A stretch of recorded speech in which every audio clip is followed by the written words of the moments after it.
What's up, guys? This is Jarrell. In this video, I'll be showing you how to add stories in your Instagram using your PC.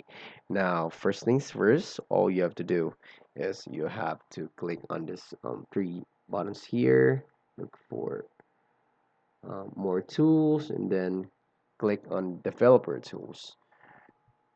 Now, alternatively, you could also use function 12 to get this open up, and just click on this icon in here which says tool or something like this one, the one with a cursor. Now refresh the page.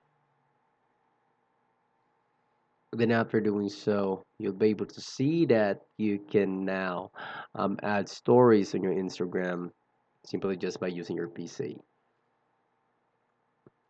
Now, guys, that's how easy it is. If you like this video, make sure to hit like and subscribe.